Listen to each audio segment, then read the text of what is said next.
G'day everyone, I hope you're having a great time. This lesson is for Pompeii by Bastille, and I had it requested recently. Even though it's an older song, I remember when it first came out thinking, the drums are really interesting, I wonder if you could play that on an acoustic kit. I've worked out a way. It involves a bit of open-handed playing, just so that we can get all those toms in, and it's going to be a bit of a coordination challenge, but I'm sure you guys are up for the task, so let's get on the kit and I'll start breaking it down. At the very beginning, there are some really distant drums. I'm not going to worry about those, so this is just when the drums come in quite clearly and you can definitely hear what's going on. We've got floor tom and probably kick drum at the same time, just playing 2/8 notes each bar.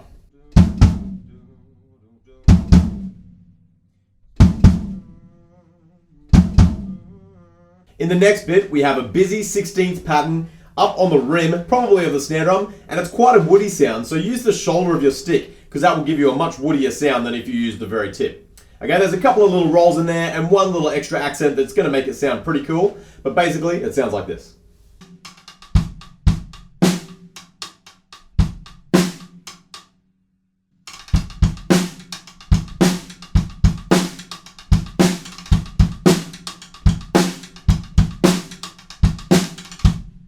Right before the chorus, we have a stop on both of our toms.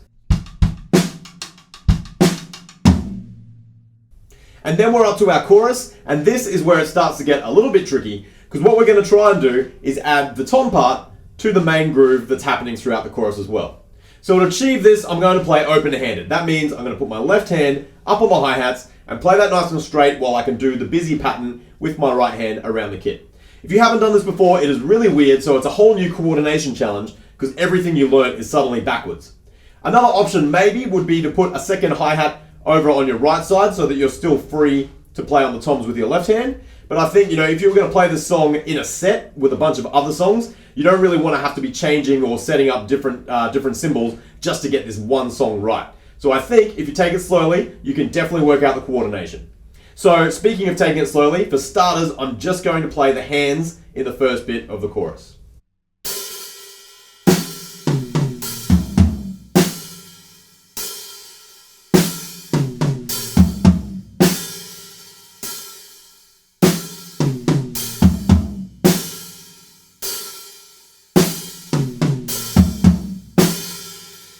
Okay, now I'm going to add the bass drum, and I feel like there are two bass drum parts happening. One that's quarter notes right the way through, and the other one that's kind of like a punk beat. So I've combined the two, and it doesn't make too much of a difference to the coordination. So just slowly, the first bit sounds like this.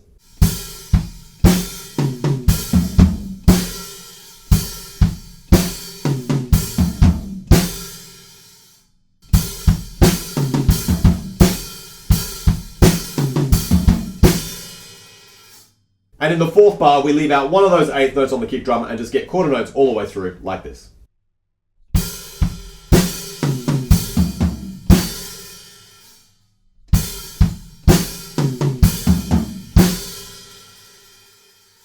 Alright, as I said, just getting those hands to happen and then also adding the kick drum may be a giant coordination challenge for you, so don't get frustrated. Just take it really slowly and kind of try and work out which hands hit together, which hands have their own little space, and just keep an ear out, I think, for the hi-hats to keep that nice and consistent all the way through. That's going to help you to lock everything in. The bad news is, in the second half of the chorus, things change a little bit. So instead of having hi-hats on the beat, we've got offbeat hi-hats, and then also the toms change by 1/16th note, which is really bizarre. I would have thought that they would have stayed the same, but I can definitely hear a change. And that makes a kind of a different coordination challenge for us. So once again, slowly, I'll just play the hands.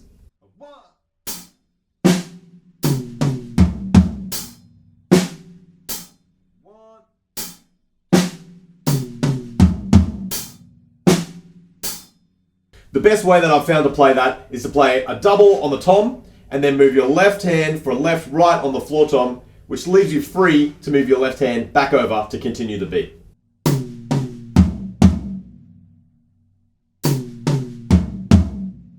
Alright, it's not that easy, but luckily, all we're going to add on the kick drum is just 2/8 notes on beat 1 and beat 3, kind of like a punk beat.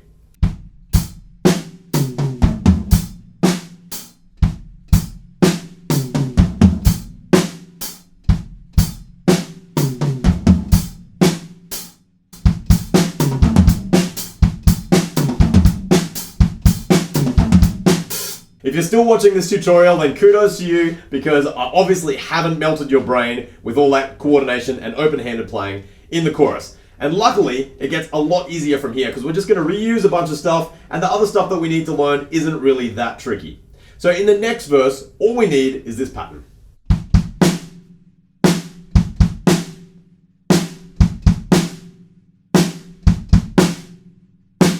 Super duper easy, and thank goodness for that.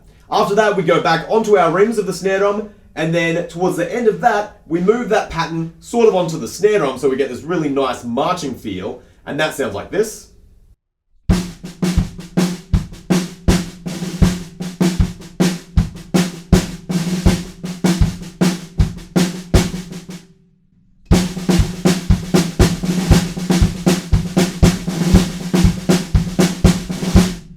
And then at the end of that snare drum part, we have the tom hits, which are kind of a real hook in the song. Like, you probably already know the rhythm, but I have transcribed it out, so if you want to work it out and read it, then this is what it will be like.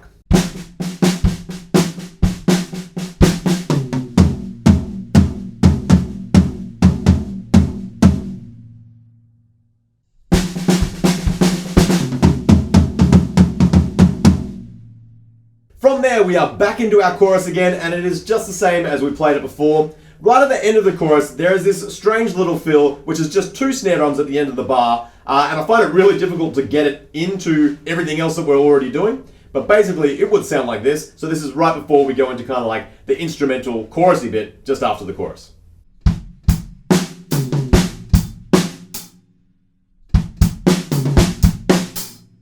We use the same groove as we've been using in the chorus for that next instrumental kind of section, and then we break down to absolutely nothing. When we're building back up, we're just going to grab the snare drum part that we already learned, so that big snare drum roll, and finish that off with the same tom hits that we played before.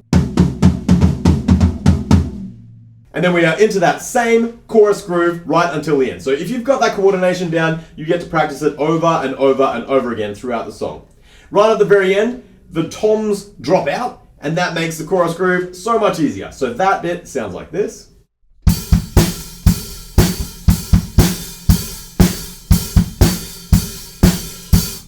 And there we go, we made it to the end.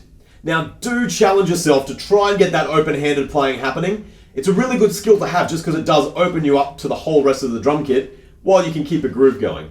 It also helps to develop your non-dominant hand because, you know, your right hand's usually doing all the work. If you swap it up and get your left hand to do all the work, that's really going to strengthen things up.